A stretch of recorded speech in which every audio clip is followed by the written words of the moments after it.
Can you give advice for starting competitive battles in Sword and Shield? Because it doesn't matter if it's Sword or Shield. Okay, first of all, ditch the singles, go straight to doubles. That's the biggest advice there is. Like, don't go into singles. It's not a primary format. You don't want to do that. Just leave it. Then check out some, and that's like in all its honesty. Let's go Shellball. Check out some rental teams. Some like different archetypes, right? So aggressive, mid-range, trick room, you know, like different archetypes, and find archetype that you really enjoy playing.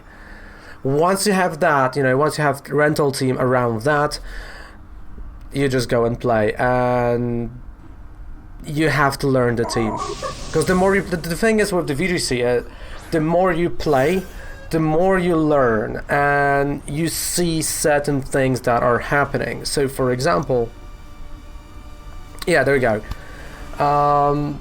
We got great rental teams there. Yeah, I'm gonna have to go back to that. So you can actually see certain things. For example, if you're gonna face, like, for the third time similar team, right? You will know, like, okay, Dust Clubs can do like ally switch. It can set up a trick room. That might be that team. I can do that as well. Rain team, why are they good? What is a Perish song? Why this is working? Why it's not? So yeah, I would say this: doubles, use some rental teams, find your archetype.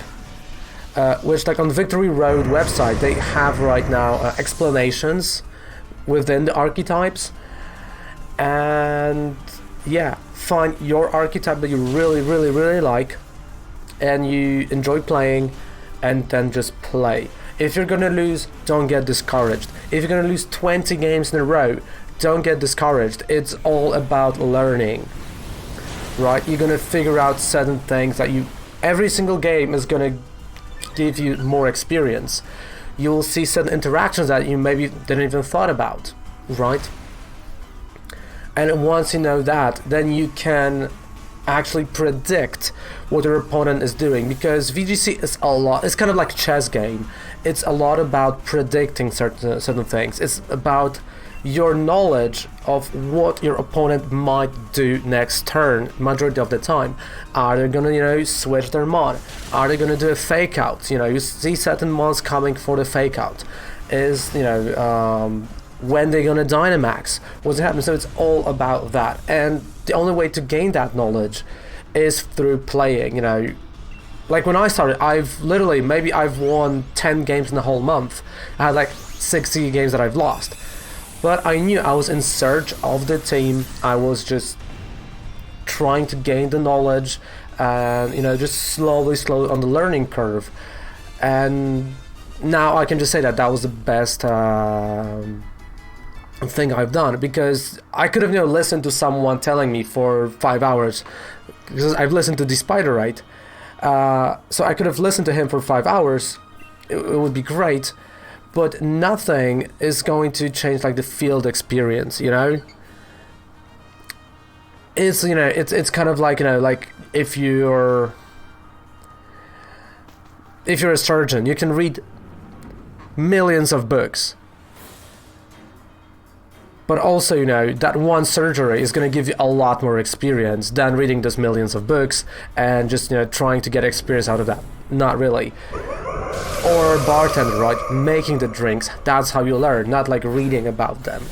So yeah, that is something you're gonna learn. It's like, don't try to learn the chart of weakness and stuff by heart. Don't do that. You don't really need that at all, and it's only gonna make you confused. I mean, if you want to play online, you have to update it.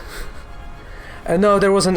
They've updated the game, I believe, because there was a software update, or the whole Switch was software update. Sorry. Yeah, the DLCs are worth it, 100%. Great DLCs.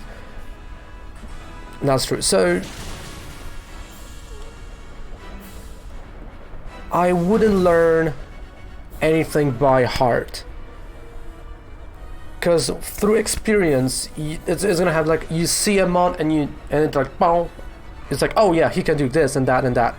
So you know exactly move by move what they have, right? And if something new happens in the meta, you will see that exactly, right? Like from the top of my head, I can exactly tell you, you know, if I see Lapras, I know what they're doing, even though I haven't played, you know, the VGC for a month. I know if I see Baby Ninetales, like Fairy type Ninetales, that's Aura Veil, 100%. That's why they have him. And I've learned that not through reading or like watching millions of games. It's like I've went through that.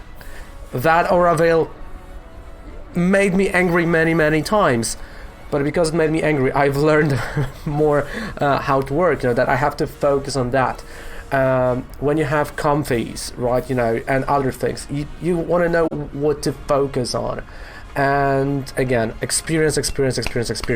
So are the DLCs worth it?